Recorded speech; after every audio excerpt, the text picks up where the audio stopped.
नमस्कार कालिम्पोङ। भारत माता की, भारत माता की, भारत माता की जय गोर्खा। मञ्चमा हाम्रो एमपीज्यू मेरो बेसी नै तारिफ है गरे जस्तो लाग्यो राजेज्यूले।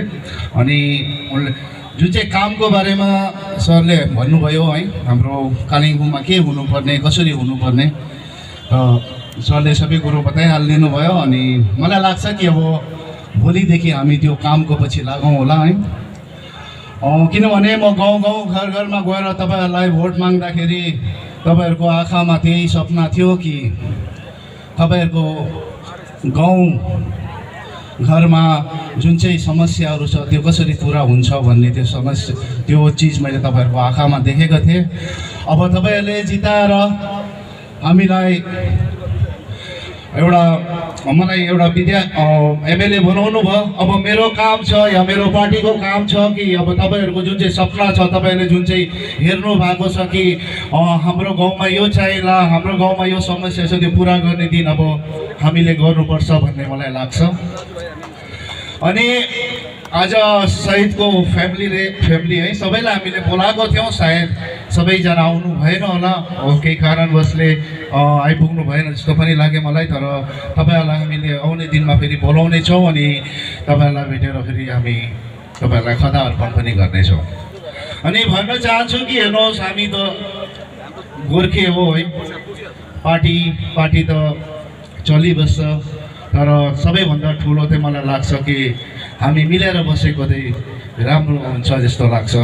किनभने अर्को पार्टीको भावना, सोच, विचार अर्को हुनसक्छ, तर म उनीहरूलाई पनि बिन्ती गर्छु कि तपाईँहरू पनि एउटा राम्रो कालिम्पोङ बनाउनुको लागि एउटा शुद्ध मन लिएर तपाईँहरू पनि हामीसँग लागि पर्नुहोस् भन्ने म तपाईँहरूलाई आग्रह पनि गर्न चाहन्छु। अनि म धन्यवाद गर्न चाहन्छु कि हाम्रो जुन चाहिँ सहयोगी दल है, हाम्रो बुथ प्रेसिडेन्ट, हाम्रो मण्डलज्यूहरूलाई सबैलाई धन्यवाद गर्न चाहन्छु। अनि हाम्रो भारतमा जति पनि हाम्रो गोर्खेहरू छन् उनीहरूलाई पनि म धन्यवाद गर्न चाहन्छु। किनभने म धेरै मान्छेहरूको हाम्रो अल इन्डियाबाट नै म फोनमा टचमा थिएँ, कतिजना आउनु पनि भयो हामीलाई भोटिङको लागि, कतिजना आउनु पनि भएन, उनीहरूलाई पनि म धन्यवाद गर्न चाहन्छु। अनि म ज्यादा केही भन्न चाहदिनँ। जुन चाहिँ तपाईँहरूले सोच्नु भएको छ भरत छेत्रीले के न के कालिम्पोङको लागि गर्छ भनेर, त्यो अवश्य नै हामी गर्ने नै छौँ। अनि तपाईँहरू ढुक्कै भएर बस्नुहोस्। आज आउनु भएकोमा धेरै धेरै धन्यवाद। अब फेरि भेटौँ। अनि जो गाउँबाट तपाईँहरू आउनु भएको छैन होला, सायद धेरै आज यहाँ आउनु भएन होला, तर म तपाईँहरूको गाउँघरमा आएर तपाईँहरूलाई वहीँनिर नै भेट्नेछु है। धन्यवाद। यति भन्दै म आजलाई यति नै राख्न चाहन्छु। अब हामी काम गरौँ, कामको पछि लागौँ है। धन्यवाद।